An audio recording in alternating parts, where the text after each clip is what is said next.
ఆరుద్ర కార్తె చాలై వారం గడిచింది. ఏర్వాక పున్నం కూడా ఒడిచింది. ఇప్పటికే రైతులంతా దున్నుకొని వ్యవసాయ పనులన్నీ ఎగరబెడుతుర్రు. మా ఊర్లోనైతే ఎవ్వలను మందలియ వశమైతే లేదు. ఎప్పుడు ఫోన్ చేసినా బిజీ బిజీ అంటుర్రు మా వాళ్ళు. పొద్దెల్ల చేనుకాన్నే ఉంటుర్రు అన్నట్టు ఎప్పుడెప్పుడా అని ఎదురు చూస్తున్న రైతు భరోసా పైసలు వేసిర్రు సర్కారు వాళ్ళు. అట్లిట్లా ఫోన్లు టింగు మనిపించే ఎగరని చేసిర్రు. పాండ్రి ఇంకా ముచ్చట్లన్నీ ఏంటి చూద్దాం. ఐటీ పూనే కాలం చాలా అయింది. ఇంకా ఫోన్లు టింగు మాట లేవేందబ్బా అనుకుంటూనే ఉండరు అందరూ. అంతలే సర్కారోళ్ళు తీపి ముచ్చడే చెప్పిండ్రు. లెక్కకైతే ఖమ్మం జిల్లా మదిర దిక్కు పెద్ద మీటింగ్ పెట్టి రైతన్నలను దిల్కుత్ చేద్దామని చూసిండ్రు. కానీ పొట్టు వాన పడి అక్కడ అంతా ఆగమాయే. అందుకే మంగళవారం పట్నంలో మీటింగ్ పెట్టిండ్రు.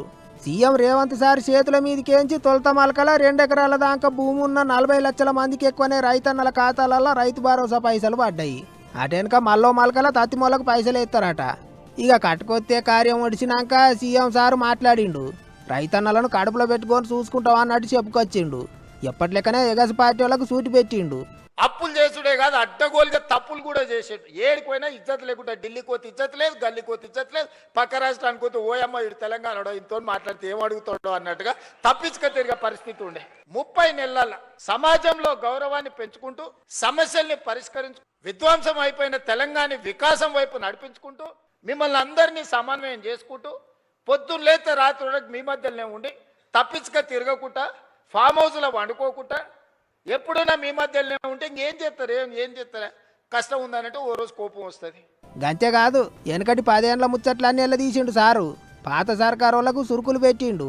18 మంది ముఖ్యమంత్రులు దాదాపుగా 60 ఏళ్ళు 69,000 కోట్ల రూపాయలు అప్పు చేస్తే కేవలం ఒకే ఒక్క కుటుంబం కల్వకుంట్ల చంద్రశేఖరరావు గారి కుటుంబము 7 లక్షల కోట్ల పైగా అప్పు చేసి రాష్ట్ర విభజన జరిగినప్పుడు 16,000 కోట్ల రూపాయల మిగులు ధనిక రాష్ట్రంగా తెలంగాణ రాష్ట్రాన్ని అప్పుల ఊపిలో నిండా ముంచేసి మళ్ళీ లేవ్వడానికి కూడా అవకాశం లేకుండా 8,11,000 కోట్ల రూపాయలతోని బాధ్యత అప్పచెప్పింది. ఇక ముఖ్యమంత్రి ముచ్చట్లు అట్లుంటే ఏడాదికి ఎకరానికి 15,000 ఇస్తామన్నారు. మరి ఏమాయని అడగబట్టిండ్రు కారు పార్టీ వాళ్ళు. రైతుల ఆశీర్వాద సభనట. నా దృష్టిలో రేవంత్ రెడ్డి గారు రైతుల ఆశీర్వాద సభ కాదు నువ్వు పెట్టుకోవాల్సింది, రైతు వంచన సభ అని పెట్టుకో. రైతుల్ని అడుగడుగున వంచినవు, రైతుల్ని అడుగడుగున మోసం చేసిండు కదా రేవంత్ రెడ్డి. యాసంగి 2 ఎకరాలు వేసిండు, మిగతాది ఎక్కొట్టిండు. మళ్ళీ ఇప్పుడు వానకాలం 2 ఎకరాలు వేస్తా అని ఇలా రైతు ఆశీర్వాద సభ అని పెట్టిండు. అసలు రైతులకు ఇచ్చిన ఒక్క హామీ అన్న అమలైందా? ఇంకో మాజీ మంత్రి కేటీఆర్ సారు కూడా ఇంటర్నెట్ గుట్లే గిట్లనే కామెంట్ రాసిండు. లీడర్ల ముచ్చట్లు అట్లుంటే మొత్తం 1.5 ఎకరాలకు 73 లక్షల మందికి ఎక్కువనే రైతులకు 9,000 కోట్లు రైతు భరోసా ఇస్తామని చెప్పిండ్రు సర్కారు వాళ్ళు. దాంట్లో ఇప్పుడు 2,480 కోట్లకు ఎక్కువనే జమ చేసిండ్రు. ఇంకో ముచ్చట ఏంటిదంటే సర్కారు వాళ్ళు వేసిన పైసలను బ్యాంకులోళ్ళు వాళ్ళ అప్పుల కిందికి జమ చేసుకోవద్దని కూడా చెప్పిండ్రాట. మంచి ముచ్చట్నే. అట్లనే తత్తిమ పైసలు కూడా ఆలస్యం చేయకుండా చెప్పనేయాలి సార్లు అని కోరుకుంటారు రైతన్నలు. మరిగా చూడాలి రెండో మలక పైసలు ఎప్పుడు ఎత్తారో. పెద్ద లీడర్లకు సురుకులు, కార్యకర్తలతోని ముచ్చట్లు, కాలేజీ పోలగాళ్లతోని ప్రశ్నలు జవాబులు, ఇట్లా 3 దినాలు తెలంగాణలో పువ్వు పార్టీ వాళ్ళ మీటింగ్లు మస్తు జోరుగా నడిచినాయి. మంగళవారం కూడా కాషాయ దళం అంతా కలిసి కథ నొక్కింది. అందుకే రాజకీయం మస్తు ఉడికెక్కింది. చూడుర్రి 3వ రోజు ఏమేమి నడిచిందో. तेलंगाना में अगर परिवर्तन लाना है मित्रों, तेलंगाना के लोगों की आवाज बनना है तो हमको जनता के साथ उनकी समस्याओं से जुड़ना होगा और जनता की आवाज पूरी तरह से सड़कों पे खड़ा होकर उतारना होगा.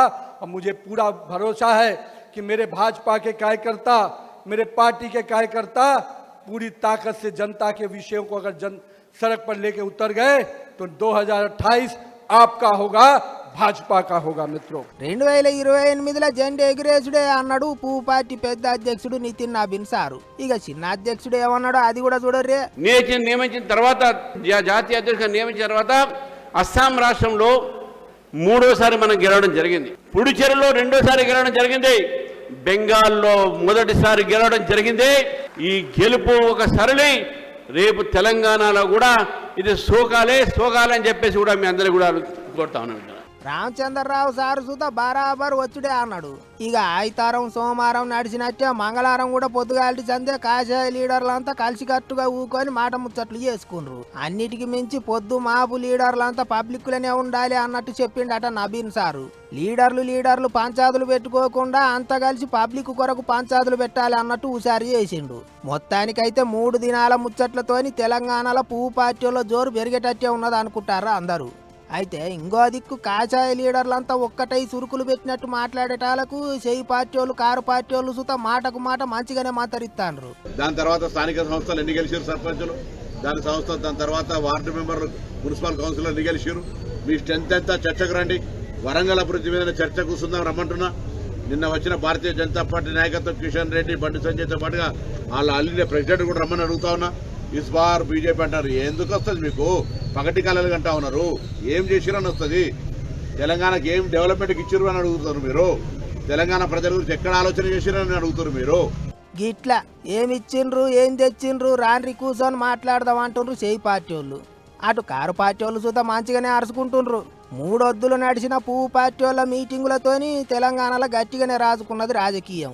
అన్యామగాని 3 పార్టీలు వచ్చేది మేమే అంటున్నారు.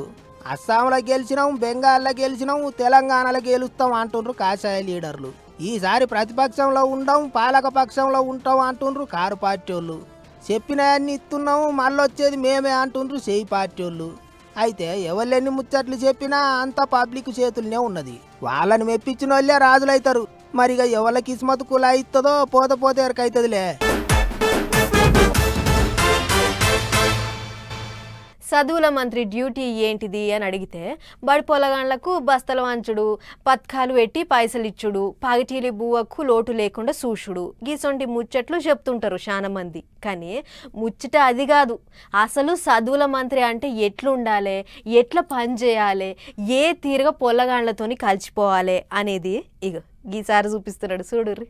మీకు మంచి మార్కులు వస్తేనే సీఎం సారు నాకు మంచి మార్కులే ఇస్తాడు. ఇక ఎక్కడికి పోయినా ఏపీ చదువుల మంత్రి లోకేష్ సారు బడి పొలగాండ్లతో చెప్తున్న ముచ్చటకి ఇది. చదువుల మంత్రి అంటే ఎట్లుండాలనో ఏం చేయాలనో సార్ అందరికీ చూపిస్తాడు. చదివేటోళ్ళను మంచిగా చదువుతాండ్రు, ఇంకా మంచిగా చదువుకోండ్రి అని జర్ర తారీఫ్ చేసినా సరే అది బలం మందు లెక్క పనిచేస్తుంది. పొలగాండ్లు ఇంత మంచిగా చదువుకుంటారు. అందుకే సర్కారు బడులల్లో చదువుకొని మంచి మార్కులు తెచ్చుకున్న పొలగాండ్లందరికీ ఏట సన్మానం చేస్తున్నాడు సారు. ఓ దినమంతా వాళ్ళతోనే కూర్చొని మాట్లాడుతున్నాడు. గిట్లనే ఈసారి కూడా సోమవారం షైనింగ్ స్టార్స్ తోని ముచ్చట్లు జోరుగా నడిచినాయి. గా ముచ్చట్లన్నీ ఇప్పుడు సోషల్ మీడియాలో గిర్ర తిరుగుతున్నాయి. మీలో కొంతమంది రాజకీయాల్లోకి రావాలి, లేదంటే మార్పెట్టి వస్తుందండి. How will we change the world today? ఈ రోజు నేను ఒక రాజకీయ నాయకుడు కనుక ఎన్నికల్లో పోటీ చేసి గౌరవ ముఖ్యమంత్రి గారి ప్రోత్సాహంతో మంత్రి అయ్యా. ఎప్పుడు నేను మీ గురించి ఆలోచించగలుగుతున్నా. సంస్కరణలు ఏదైతే ఏ రాష్ట్రంలో చేయని సంస్కరణలు ఈరోజు నేను తీసుకురాగలుగుతున్నానంటే దానికి కారణం politics. It is an phenomenal platform. So మీలో కొంతమంది అందరూ ఆలోచించాలని కోరుకుంటున్నా. చెల్లమ్మ స్పీకర్ గా కూడా చేశారు, ఆమె కూడా రాయలేదు నేను రాజకీయాల్లోకి వస్తానని. కానీ ఇక్కడ కొంతమంది డెఫినెట్లీ పాలిటిక్స్ ఒక కెరియర్ పాత్ గా ఎంచుకోవాలని నేను కోరుకుంటూ. కాదన్నట్టు ఇట్లా ఒక్కొక్క ముచ్చట కాదు, ఇంటి ముచ్చట్లు, బయటి ముచ్చట్లు, చిన్నప్పటి ముచ్చట్లు అన్ని పొలగాండ్లతో చెప్పుకున్నాడు చదువుల మంత్రి. మంచిగా చదువుకోవాలి, అయ్యా వాళ్ళకు మంచి పేరు తీసుకురావాలి అన్నట్టు ఓ అన్న తీరుగా మామ తీరుగా బుద్ధి మాటలు చెప్పిండు. అంతేకాదు మంగళవారం సెంటర్ మంత్రి ధర్మేంద్ర ప్రధాన్ సార్తోని కలిసి భోగాపురం దిక్కున్న పిఎం శ్రీ ఏపీ మోడల్ స్కూల్కు పోయిండు. సెంటర్ మంత్రితోని కలిసి బడి మొత్తం తిరిగి పొలగాండ్లను ఎట్టెట్ట చదివిస్తాండ్రు, బడిలో ఎసోటి సవలతులు పెట్టిండ్రు, అన్ని తీర్లు చెప్పుకొచ్చిండు. నేటి బాలలే రేపటి పౌరులని చిన్నప్పటి సంది ఇనుకుంటూ వస్తాను. మరిగా అసొంటోళ్ళు సరైన బాటల నడవాలనంటే అంత బడి పంతుల చేతులలోనే ఉన్నది, చదువుల మంత్రిగా పనిచేసే లీడర్ల చేతులలోనే ఉన్నది. అందుకే డ్యూటీ అందరు మెచ్చుకునేటట్టు చేస్తున్నాడు లోకేష్ సారు. మంచి ముచ్చట్నే అనుకుంటారు చాలా మంది. మబ్బులు చెదిరిపోయినా వాన నీళ్లు నిలిచే ఉంటాయి. అట్లనే మన మాట కూడా కోపం వచ్చి ఎట్లా పడితే అట్లా మాట్లాడుతుంటారు కొంతమంది. కానీ ఆ మాటలు ఎప్పటికీ నిలిచిపోతాయి. ఏ నాటికైనా ఆ యాళ్ళ అట్లా మాట్లాడిండు అని ఎవరిలో ఒకళ్ళు ఏలెత్తి చూపిస్తూనే ఉంటారు. అగో గిట్లనే రాజకీయాలలో కూడా లీడర్లు మాట్లాడే మాటలు వాళ్ళను ఎప్పుడూ ఎంటాడుతూనే ఉంటాయి. ఇక చూడు ఏపీలో ఏం నడుస్తుందో ఇప్పుడు. మాటలు చేయబట్టి పూటకో పంచాదికి పోయే కథ అవుతున్నది ఏపీలో పంక పార్టీ లీడర్లకు. మొన్న మాజీ మంత్రి గుడివాడ అమర్నాథ్ సారు ఓ కాడ మైకుల ముంగట ఊకొని మాట్లాడిన ముచ్చట్లు చాలా మందిని నొచ్చుకునేటట్టు చేసినాయి. అంతేకాదు హోంమంత్రిని పట్టుకొని గట్టెట్ట మాట్లాడతాడు అని మహిళా కమిషన్ కూడా నోటీసులు ఇచ్చింది.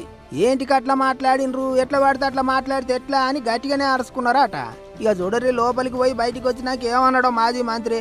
నేను మేకప్ మంత్రి అన్నానన్నటువంటిది దాని మీద మీరు ఏ వివరణ ఇస్తారో అనేటువంటి మాట వారు కోరడం, దాంతోపాటు ఇది యావత్ మహిళా లోకాన్ని కించపరిచినట్టుగా దీన్ని భావించవచ్చా అనేటువంటి విషయాన్ని వారు అడగడం జరిగింది. దాన్ని తెలుగుదేశం పార్టీ ఒక ఫ్యాబ్రికేటెడ్ ఉద్యమాన్ని తీసుకుని వచ్చి దళితులని, మహిళలని, యావత్ మహిళా లోకాన్ని కించపరిచినట్టుగా మాట్లాడానని లేనిపోయినటువంటి తప్పుడు ప్రచారాన్ని చేసి ఒక ఫ్యాబ్రికేటెడ్ ఉద్యమాన్ని నడిపించేటువంటి కార్యక్రమం చేశారు. సో వారికి నేను ఇచ్చినటువంటి సమాధానం, నేను చేసినటువంటి వ్యాఖ్య ఒక పొలిటికల్ సెటైర్ మాత్రమే. మీరు చేసినటువంటి వ్యాఖ్యల మీద మీకు ఏదైనా ఇతర వివరణ గానీ లేదా దాన్ని మీకు ఏదైనా తప్పు అనిపించినటువంటి సందర్భాలు గానీ ఏదన్నా మీరు వ్యక్తపరుస్తున్నారా అంటే నేను ఏమీ వ్యక్తపరచలేదు. నేను మాట్లాడినటువంటి మాటలకు కట్టుబడి ఉన్నా.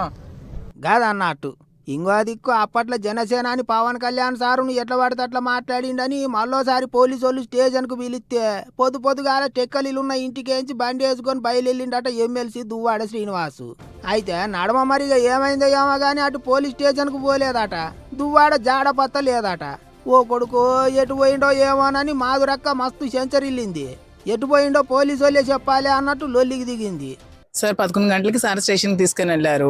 ఎవరిని రాణించలేదు. నన్ను రావద్దన్నారు, వాళ్ళ బ్రదర్ని రావద్దన్నారు. ఎవరిని పర్సనల్ గన్మ్యాన్ కూడా వద్దన్నట్టున్నారు. సార్ గన్మ్యాన్ని డ్రాప్ చేసి సారుని అండ్ డ్రైవర్తో బయలుదేరారు. ప్రెసెంట్ ఇప్పుడు సార్ ఫోన్ స్విచ్ ఆఫ్ వస్తుంది, డ్రైవర్ ఫోన్ స్విచ్ ఆఫ్ వస్తుంది. వీళ్ళకి అడిగితే అసలు సమాధానం చెప్పట్లేదు. పొద్దుటి నుంచి ఎందుకు ఎంతమంది పోలీసులు ఇక్కడ ఉన్నారో తెలియదు. కొత్తూరు పోలీస్ స్టేషన్లో 150 మంది పోలీసులు ఎందుకు ఉన్నారో తెలియదు.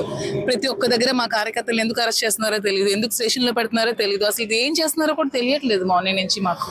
ఇక ఎటు పోయిండు ఏం కథ అని అంత ఎంకులాడుతుండగానే దువ్వాడకు పానం బాగలేదు, ముంగటికి రానికే 3 వారాలు టైం ఇయ్యండ్రని పోలీసు వాళ్ళను కోరిండట వకీల్ సాబు. ఎక్కడున్నాడు ఏం కథ అని సెల్ ఫోన్ సిగ్నల్ చెకింగ్ చేస్తే ఒడిశా రాష్ట్రంలో ఉన్న బారంపురం దిక్కు చూపిస్తున్నదట.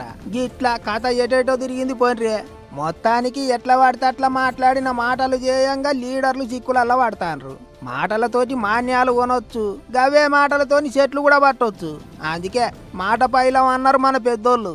మరిగ లీడర్ సాబుల కొరుకుడు మాటలకు పగ్గాలు ఎట్లా పడతాయో ఏమో అనుకుంటారు పబ్లిక్.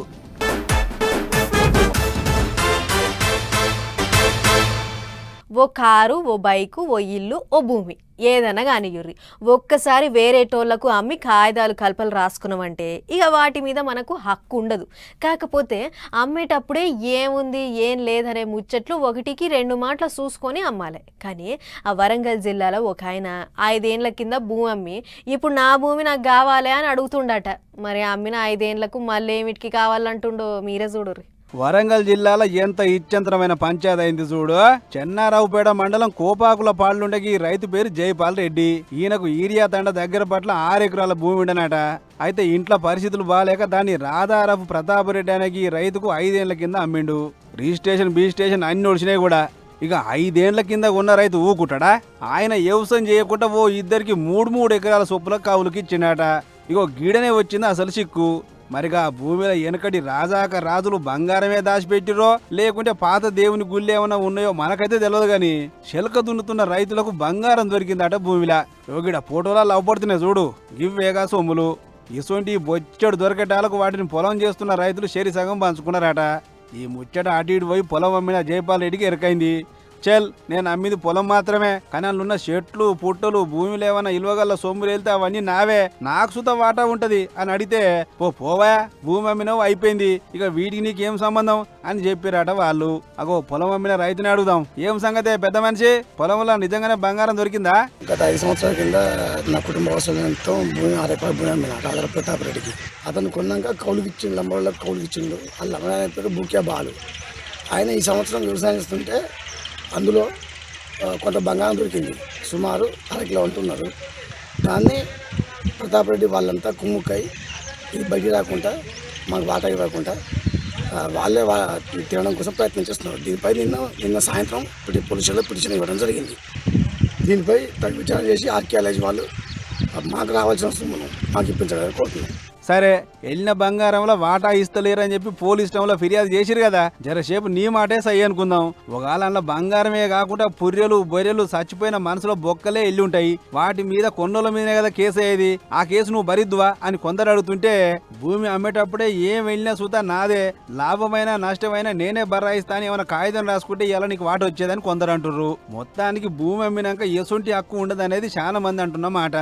ఇంకో దిక్కు బంగారం వెళ్ళిందనే ముచ్చటరికై పొలం నేను కౌలు చేస్తా అంటే నేను కౌలు చేస్తా అని చెప్పి కొన్న రైతు ఇంటికి చాలా మంది రైతులు లైన్ కడుతురాట. మరి ఈ ముచ్చట పురావస్తు శాఖ అధికారులకు ఎరకైందో లేదో గాని ఓ పాది నజరీరు సార్లు ఊరికే పంచాయతీ దిగుతుంది అని అనుకోబట్టి ఇంకొందరు. మరి భూమిలో బంగారం వెళ్తున్న ఈ భూమి పంచాయతీ ఎట్ట దింపుతారో ఏమో చూడాలి అధికారులు.